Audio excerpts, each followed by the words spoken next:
Hello, my name is Dr Dominic Pimenta and this is a rapid response for the Modern Society Initiative. There have been increasing reports of those trying to get a COVID test in the UK being forced to travel 500 miles or more, and at the same time government have said that test and trace remains world beating and have now announced plans to massively upscale their programme, the so-called Operation Moonshot, testing 10 million people a day.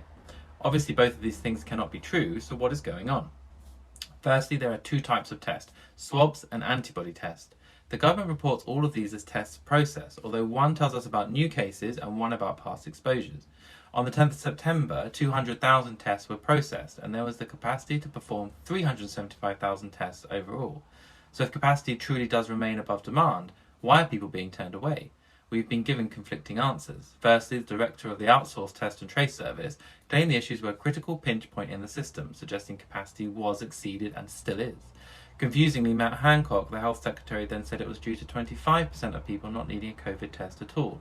It is unclear how anyone can get a test if they don't meet criteria in the first place. In either circumstance, it seems we have actually exceeded capacity, despite the numbers.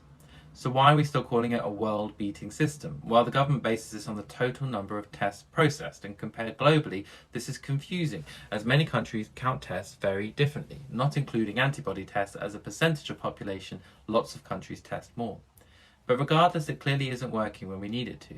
So what is Operation Moonshot about then? This is a very expensive gamble to try to test 10 million people every day, which might mean a return to normal life.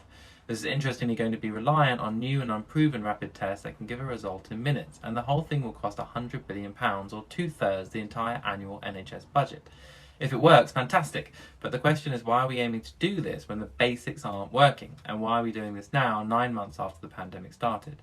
So the bottom line is, test and trace is not working as it should, it seems we have exceeded capacity, and the government plans to spend 2/3 of the NHS budget on unproven technology, run by the same people that are struggling with test and trace. Lastly, regardless if you get that test or not, the basics still apply. Wash your hands, make space, cover your face, avoid travel and socially distance, and stay safe. Thank you.